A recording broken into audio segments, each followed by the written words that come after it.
అన్నను ముఖ్యమంత్రిగా చేసుకుందాం.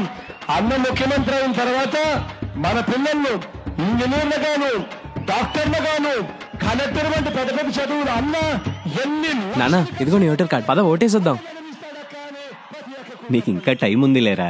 అది సరే గాని ఈసారి ఎవరికేస్తున్నావు నీ ఓటు? ఒక్కసారి అవకాశం నీ భవిష్యత్తు ఎవరు మారుస్తారో వాళ్ళకి. ప్రతి ప్రయత్నం నేను చేస్తాను అని చెప్పి మీ అందరికీ కూడా హామీ ఇస్తా ఉన్నా.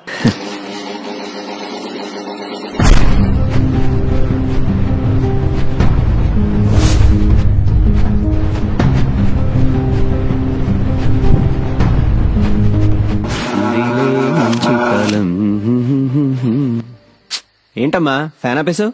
కరెంటు బిల్లు ఎక్కువ వస్తే నా పెన్షన్ తీసేస్తారంట బాబు. ఏమైంది? కాలింది. ఏమైందన్నా? కాలింది. జాగ్రత్తగా చూసుకోవాలి కదరా. పద.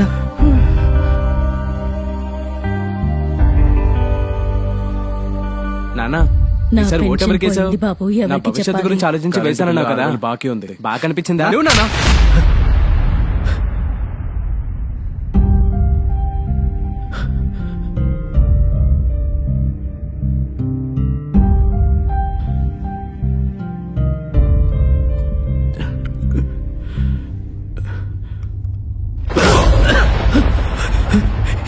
ఏంటి రామారావు, నిద్ర పట్టట్లేదా?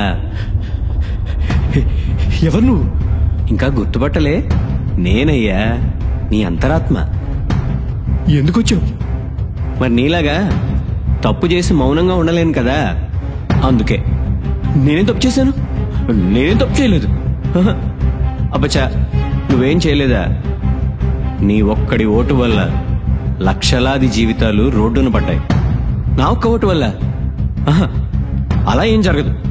మచ్చుకి నీకు ఉదాహరణ చూపిస్తాను, నువ్వే చూడు. ఒక పచ్చటి పల్లెటూరులో ఒక చిన్న ఇంట్లో ఒక అక్క తమ్ముడు ఉండేవారు. అక్క ఇంజనీర్ చదివి జాబ్ ట్రయల్స్ లో ఉంది. తమ్ముడు డిగ్రీ ఫైనల్ ఇయర్ చదువుతున్నాడు. వాళ్ళ ఇంటి పక్కన ప్రభుత్వ భూమి ఒక ఖాళీ స్థలం ఉంది. అప్పుడే అధికారంలోకి వచ్చిన ప్రభుత్వం ఆ స్థలంలో ఒక పెద్ద భవనం నిర్మించాలి అని శ్రీకారం చుట్టింది. భవన విస్తరణ కోసం ఆ పక్కనే నివసిస్తున్న ఆ అక్కని తమ్ముడిని దౌర్జన్యంగా ఖాళీ చేయించారు. ఒక్క రోజులో నోటీస్ ఇచ్చి దిక్కున చోట చెప్పుకోండి పోండి అని తన్ని బయటకు గెంటేశారు. ప్రభుత్వం మీద కేసు నమోదు చేశారు.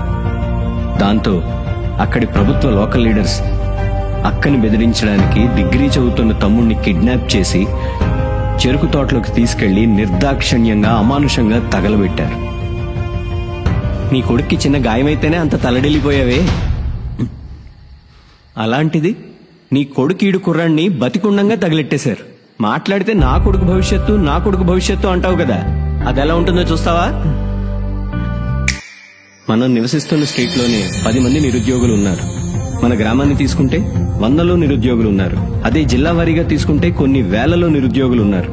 పదవి పేరు చెప్పి 5 ఏళ్లకు మన ప్రభుత్వం ఇచ్చేది 5 లక్షల ఉద్యోగాలు.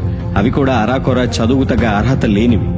ఈ లెక్కను చూసుకుంటే నీ కొడుకు భవిష్యత్తు ఓ 5-6 వేలకి తాకట్టు పెట్టేసినట్టే. మార్పు అనేది మనలో నుండి రావాలి. సరైన నాయకత్వాన్ని ఎన్నుకోకపోతే నీ కొడుకు భవిష్యత్తు అతలాకుతలం అయిపోతుంది.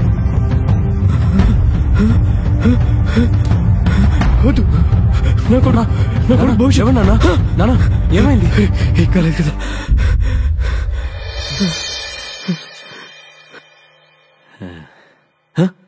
హ్మ్